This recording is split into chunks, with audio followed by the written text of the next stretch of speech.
Sandwiches splattered, trays overturned, while laughter ricocheted under Crestwood Academy's glittering lights. Phones shot up instantly, red record dots glowing like hungry eyes. Jason Miller, star lacrosse captain with his designer jacket slung loose, smirked down at two brothers in thrift store polos. "Welcome to prep school, charity boys," he barked, his voice cutting above the crowd. His friends pounded the table in rhythm, the chant swelling like a drumbeat of cruelty. Malik Johnson knelt silently, brushing crumbs from the floor. His brother Marcus steadied a toppled chair with calm, deliberate hands. Their silence looked like surrender. To Jason, it was weakness. But stillness wasn't weakness, it was discipline. And discipline was their inheritance, a storm held in check, waiting. What Jason thought was a shove and a laugh was really a spark, and the consequences were about to ripple far beyond one cafeteria. Because this isn't just about two boys on scholarship. It's about every kid ever cornered by arrogance, every quiet student mocked for not belonging. What happens next will flip a golden cafeteria into a courtroom and prove that silence, when rooted in discipline, can be louder than fists. This is Black Stories, where the pain of prejudice is told and justice always finds its voice. If you've ever believed calm should not be mistaken for weakness, share this story and stay with us. Because sometimes, the quietest move delivers the loudest justice. They had grown up in a cramped two-bedroom apartment on the east side of Detroit, where the radiator rattled all winter and summer nights carried the echo of sirens. Their mother, Rochelle, worked double shifts at the hospital cafeteria, her back bent from years of lifting crates and pushing carts. And then there was their father, Master Darnell Johnson. To most people, Darnell was just another man in worn-out sneakers and a faded hoodie. But in their neighborhood, he was something more. A decorated martial arts instructor who turned an abandoned rec center into a dojo.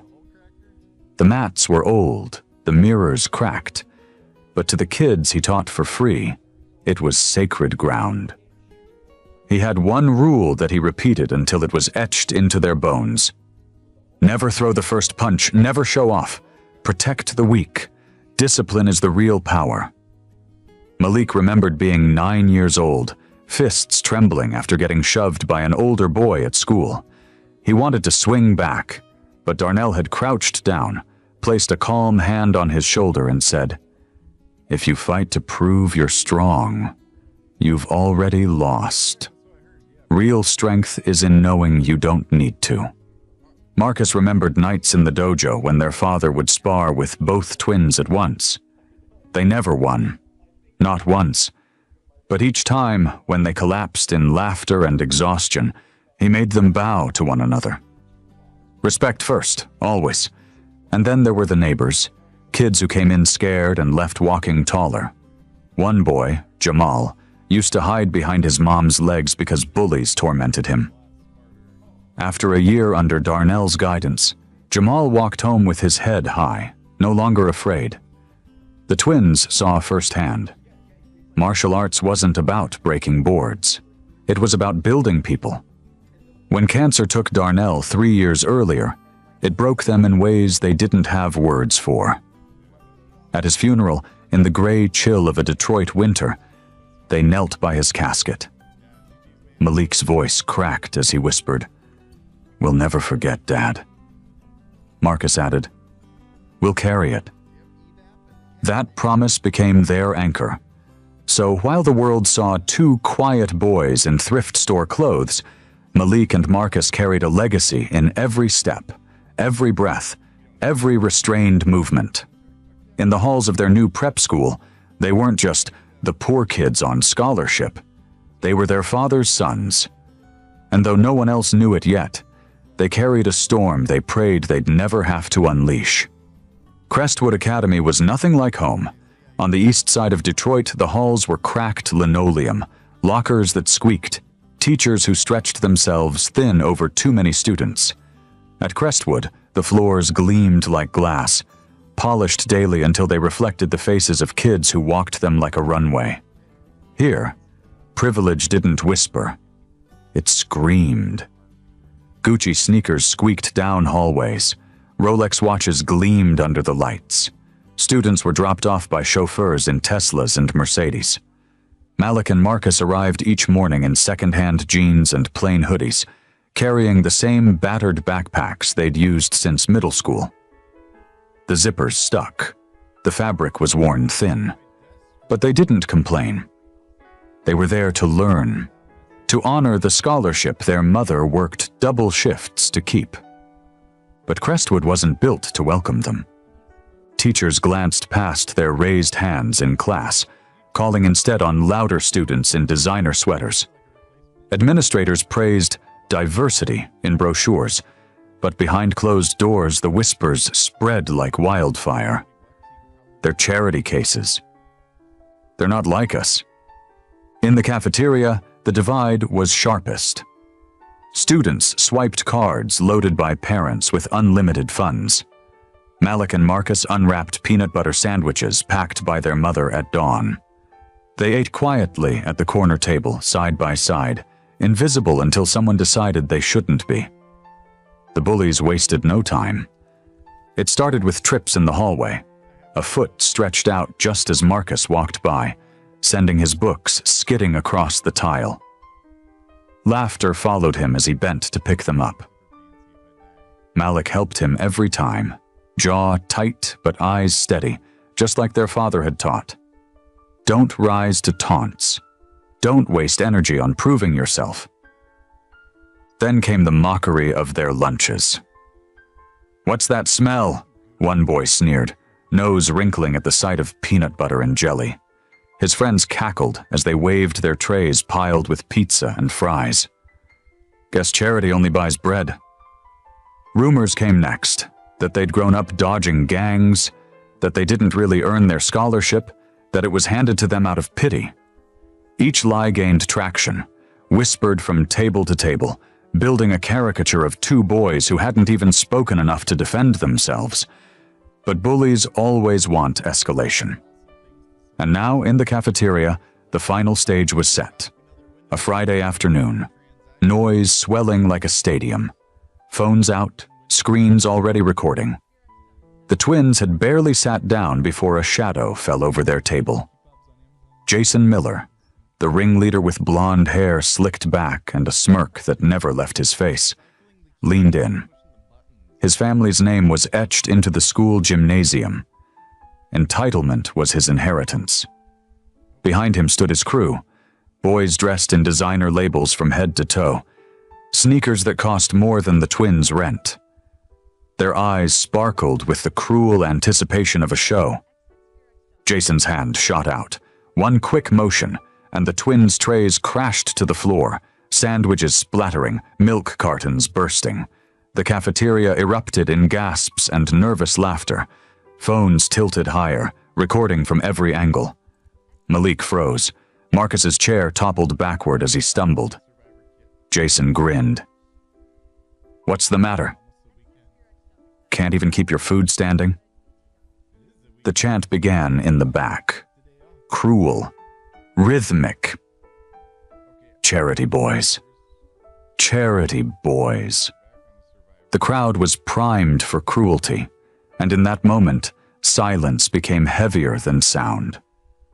Then the last line was crossed. The shove came fast, cruel, calculated. Jason's palm hit Marcus's chest, sending him stumbling backward. His tray tilted, crashing to the floor, milk exploding across the tile. A white splash stained Marcus's hoodie, dripping down in streaks that looked like war paint. The cafeteria roared. Not cheers, not outrage, just the laughter of kids too scared to intervene and too eager to watch. Marcus bent down, hands trembling as he reached for the carton. His shoulders hunched, not from weakness, but from the weight of knowing every eye was on him. And then, Malik moved. Not fast, not with fury. Calm, measured. He dropped to one knee beside his brother, pressing the chair upright again, brushing crumbs from the seat like nothing in the world was wrong. His hand rested on Marcus's back, steadying him. A silent message. "I've got you." That silence was louder than any outburst could have been. But bullies never understood silence. Jason's smirk spread wider. "That's it? That's all you've got? Just bow down?" His crew echoed him, voices bouncing off the cafeteria walls. "Bow down! Bow down!" And then the chant shifted. Faster. Heavier. "Fight! Fight! Fight!" Dozens of phones hovered higher, screens glowing, lenses pointed. Every student in that cafeteria was now part of an audience, primed for blood. Marcus kept his head low, wiping at his milk-stained hoodie, shame burning in his chest. Malik's jaw flexed, but his eyes stayed calm. The words of their father pulsed in his mind. Never throw the first punch, never show off, protect the weak. Discipline is the real power. Jason leaned closer, towering over them. "You two think you're better than us? You think you belong here? Nah. You're charity. You're entertainment." He stepped back, grin plastered across his face, and raised his fist. The cafeteria drew in a collective breath. The sound of sneakers squeaking stopped. Even the chant faltered.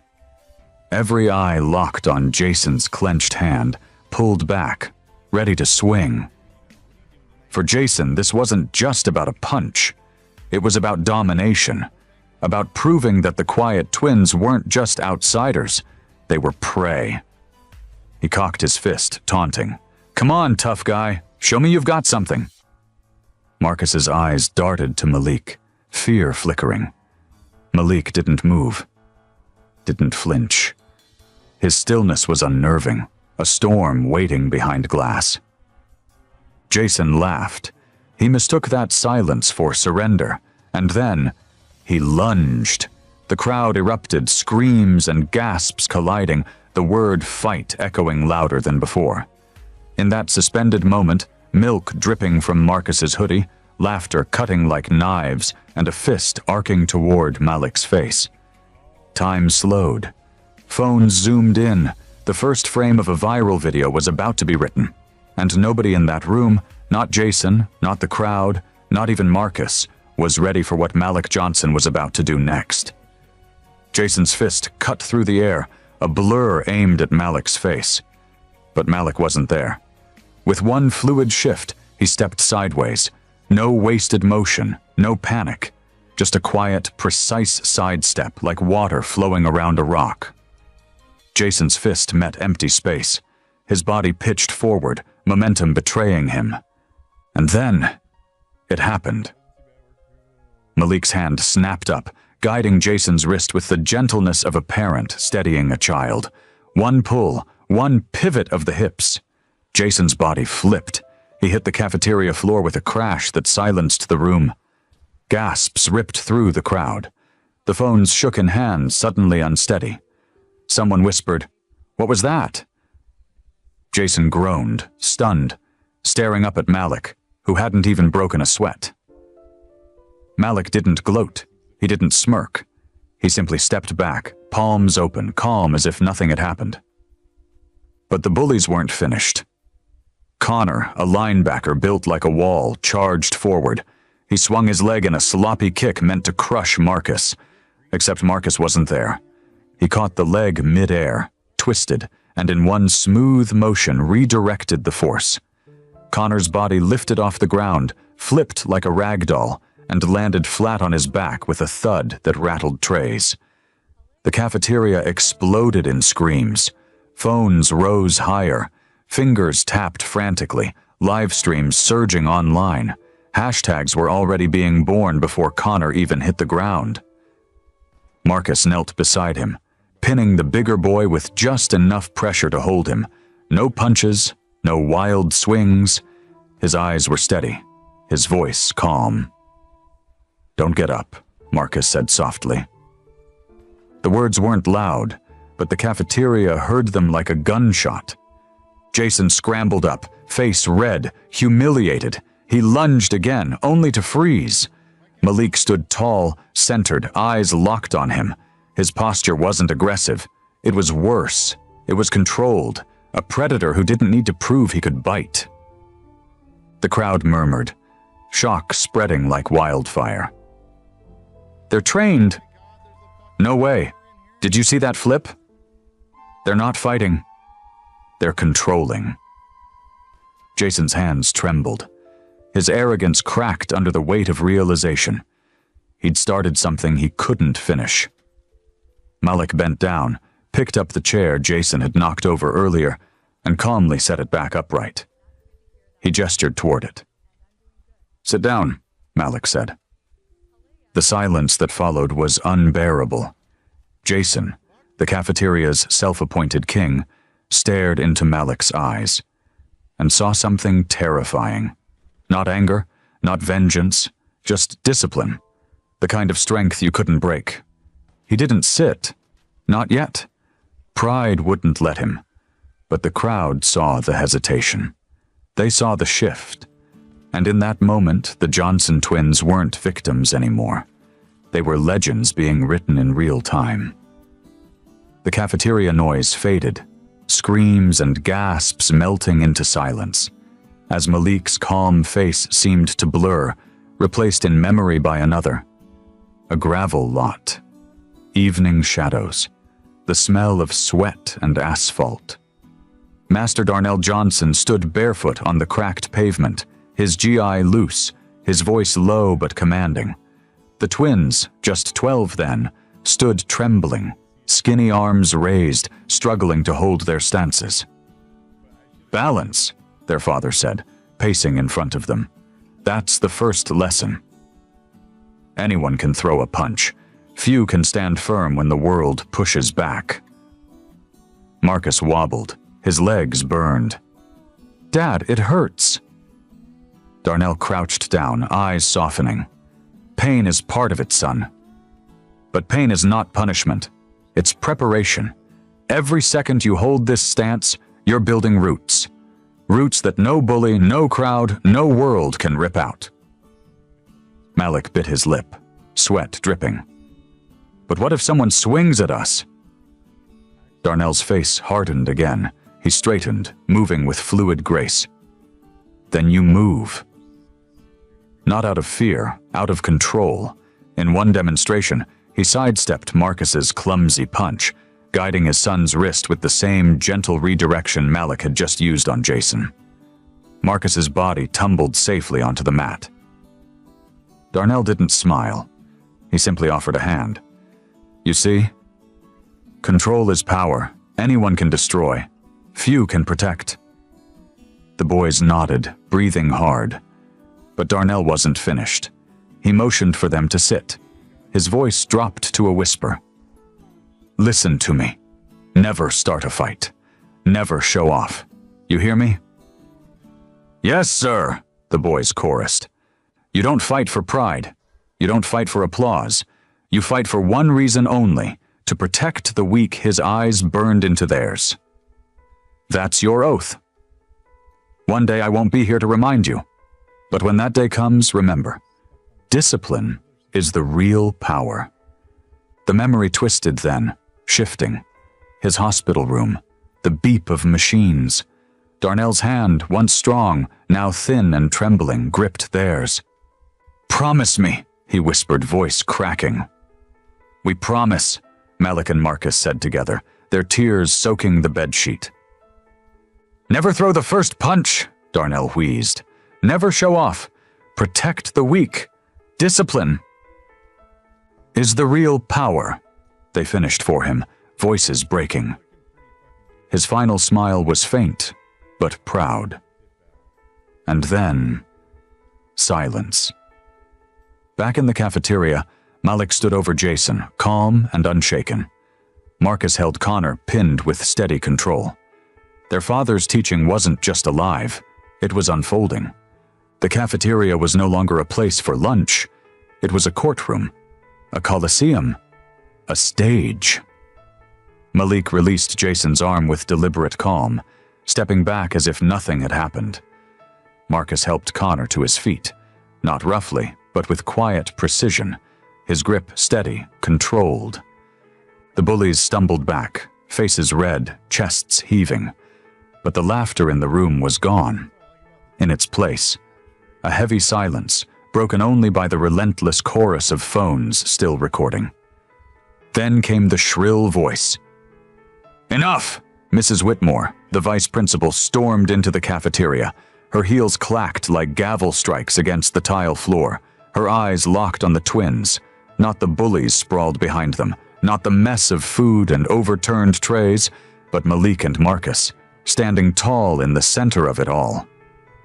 "You two," she snapped, pointing a finger like a dagger. "Office. Now. You're suspended for fighting." Gasps erupted. Students looked at one another in disbelief. Marcus's brows knitted, his voice calm but steady. "Ma'am, we didn't fight. We defended ourselves." Mrs. Whitmore scoffed. "Don't play games with me." "I saw enough."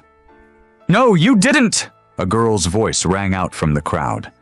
Jasmine, a junior with a phone still raised, stepped forward. "I recorded everything. They didn't start it. Jason threw the first punch.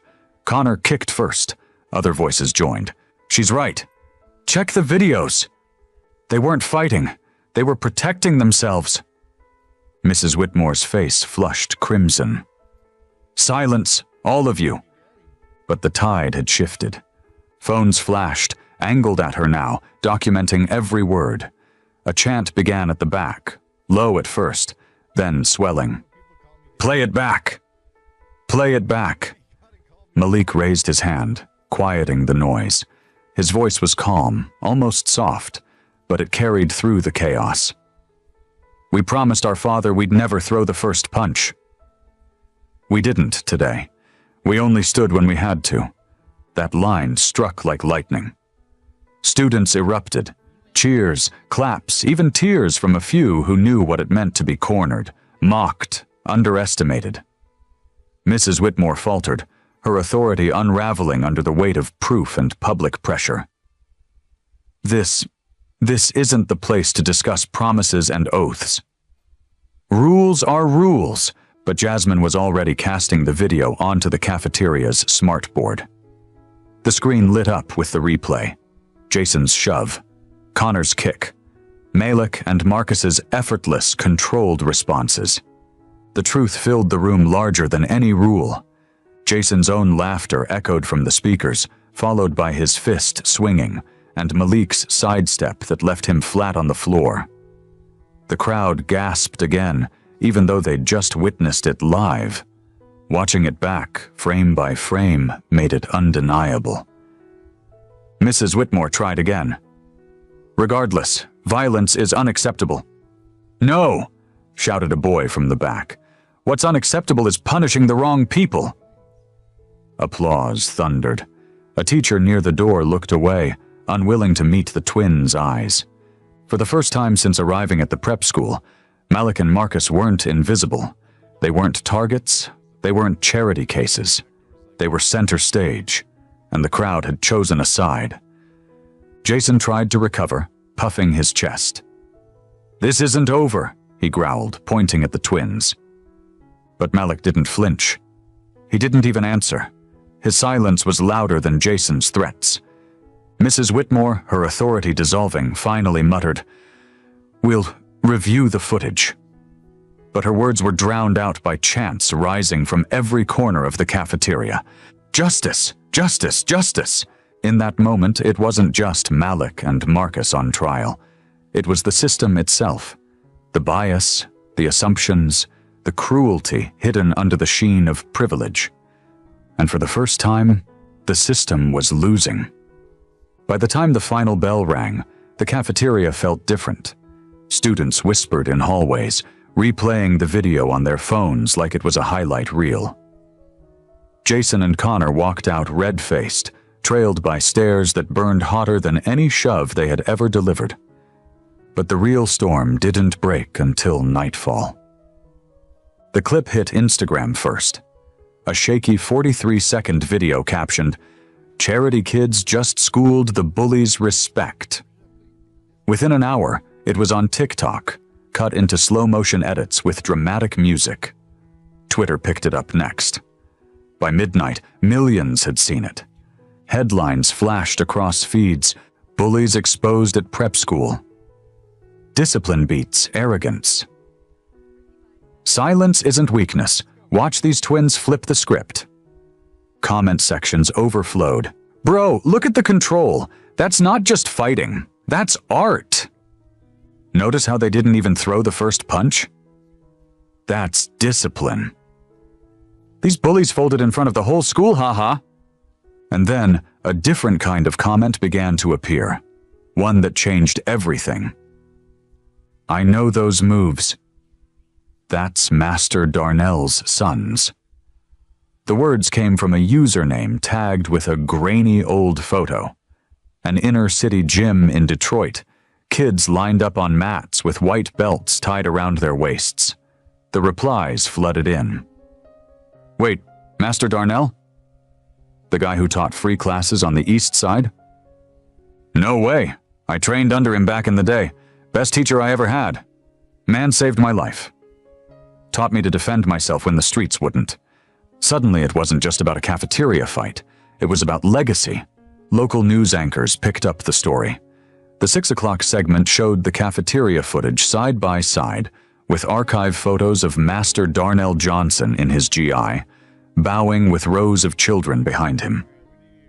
"Tonight," the anchor said, "2 scholarship students defended themselves against bullies at Crestwood Academy. But what the world is learning is that Malik and Marcus Johnson aren't just any students. They're the sons of a man many in Detroit remember well. A martial arts instructor who gave his time freely, teaching kids discipline, confidence, and respect. That legacy lives on in his children." The twins didn't see it live. They were at home, huddled on the couch beside their mom, Rochelle, watching clips roll in on a cracked phone screen. Her hands trembled as she recognized faces of old students leaving comments, people she hadn't seen in years. "Darnell's boys," one wrote. "He'd be proud." Discipline beats arrogance every time. But the twist that made the whole world stop came the next morning. Jason's and Connor's parents saw the clip. Wealthy, polished, accustomed to their sons being on top until now. They couldn't escape the humiliation. Their boys weren't trending for championships or achievements. They were trending for cruelty. And this time, the internet wasn't laughing with them. It was laughing at them. At the breakfast table, one father slammed his phone down. "You're going back to that school today and you're apologizing." Publicly. Another mother's voice cracked with embarrassment. "Do you realize what you've done to our family's name?" Everyone saw it. Everyone. For the first time, the bullies who had fed on silence were the ones cornered, forced to face not just the twins, but their own reflection on the world's biggest stage. The next morning, Crestwood Academy's cafeteria wasn't just a place for lunch. It was a courtroom, a stage, a reckoning. Jason and Connor walked in with shoulders hunched, their swagger gone. Behind them, their parents, suits, pearls, and eyes that carried the weight of humiliation broadcast to millions. The room hushed. Phones came up instantly, ready to record. Everyone knew what was about to happen. Principal Harrington cleared his throat at the front of the room, trying to restore order. "We've had incidents this week," he began, his voice stiff. "But the truth is clear. Video evidence has shown who started the fight and who ended it with discipline." He turned toward the twins. Malik and Marcus sat silently, their posture straight, their faces calm. They didn't gloat. They didn't grin. They looked exactly as their father taught them to, humble in victory, unshaken in storms. Jason, Connor, the principal said. Your families insisted you take responsibility. The crowd leaned forward, waiting. Jason swallowed hard, his voice barely audible. I'm sorry. He glanced at Marcus, then Malik. We shouldn't have mocked you. We shouldn't have pushed you. You didn't deserve that. Connor followed, his words clipped but heavy. Yeah, we were wrong. Everyone saw it. We embarrassed ourselves. And our families. Phones caught every second. Apologies that once would have been unthinkable were now etched forever online. But Malik didn't let them end there. He rose to his feet, his calmness cutting through the air. Don't apologize to us, he said evenly. Apologize to everyone you've ever pushed, mocked, or made feel small, because we weren't your first targets, just your last. Gasps spread through the cafeteria.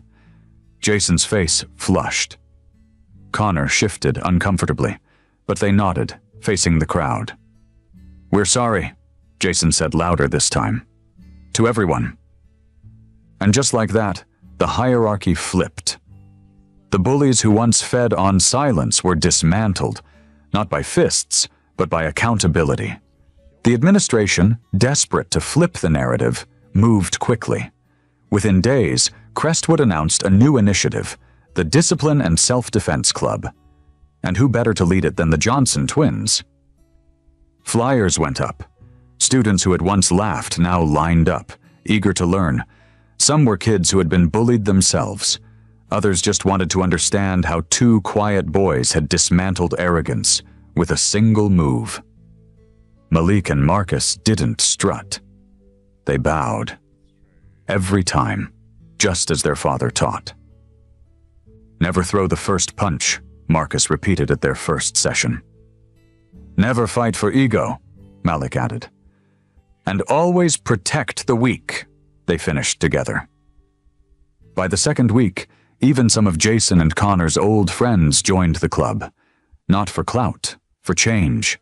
Because respect, once earned, spreads faster than fear ever could. At home, Rochelle Johnson sat on the worn couch, phone glowing in her hands. She had replayed the clip 100 times, not of the fight, but of her boys bowing to their classmates in that gym. Tears blurred her vision. She whispered to the empty room, to the memory of a man who had given everything. Darnell, they remembered. They carried your code. You'd be proud. And for the first time in years, the apartment felt lighter. The weight of loss, of struggle, of silence. It shifted. Because her sons weren't just surviving anymore. They were leading. They laughed at the twins for being poor. They mocked them for being quiet. They thought silence meant weakness. But when the moment came, silence spoke louder than fists. Malik and Marcus Johnson didn't need designer clothes, money, or loud words. They carried something greater. Discipline. A gift from a father who taught them that real strength isn't about domination. It's about control. It's about choosing restraint when everyone expects violence. That day in the cafeteria, they didn't just defend themselves. They defended every kid who's ever been cornered, mocked, or underestimated. And when the bullies' fists swung, the world learned what their father always knew. The calmest move can shake the loudest room. So if this story hit you, like this video and share it. Share it for every kid who stays silent because they're tired of being targeted. Share it for every parent who wonders if their lessons still matter. Because bullies only win when silence stands still. And sometimes, silence is exactly what ends them. Años exactamente, bueno, no exactamente, ¿no? Un grupo de soñadores en La Paz decidió fundar algo que trascendería generaciones. El glorioso Club Bolívar. No imaginaron que... Oye, me he esforzado al hacer el discurso. ¿Qué ponen ZZ, chat? Basta, me he esforzado, se los juro que me he esforzado, bro, basta. Por favor, me he esforzado en el discurso, respétenme un poquito, chat. Bueno, igual lo voy a leer, me la chupan, la verdad. Chat, nefastos. Son unos envidiosos, ¿saben? Son unos envidiosos. ¿En qué me quedé? No imaginaron que ese nombre se convertiría en un sinónimo de grandeza, lucha y de orgullo nacional. 101 años después, Bolívar no es solo un club, es un sentimiento que se hereda, que se sufre y se celebra. Últimamente sufrimos mucho por Robato, ¿no? Es el latido de miles de hinchas que en cada victoria y en cada caída nunca abandonan, ¿verdad? Nomás. Porque ser celeste no es una elección, es una forma de vivir. Muy bien, qué lindo, un aplauso. Bravo, bravo. Muchachos, tremendo discurso. Buenas noches, Edito, ¿cómo estás?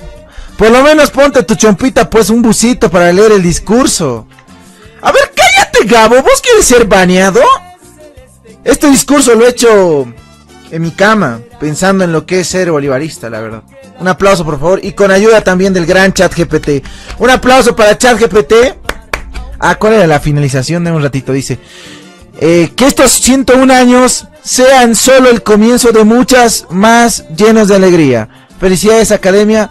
Felicidades, Bolívar. ¡Bravo! Aplausos para ChatGPT, muchachos. Para vos no, dice. Buenas noches, muchachos, ¿cómo están? Gracias por estar aquí, perdón por prender tan tarde. La verdad estaba viendo mi serie, estaba viendo el regreso de Justin Bieber. Toda la tarde me vi fútbol, hasta vi el partido del Tigre, vi el partido de River, vi el partido de Oriente, las declaraciones de Martins, tremendo lo de Martins, bebé, le tiró palo a Villegas, pero bien tirado.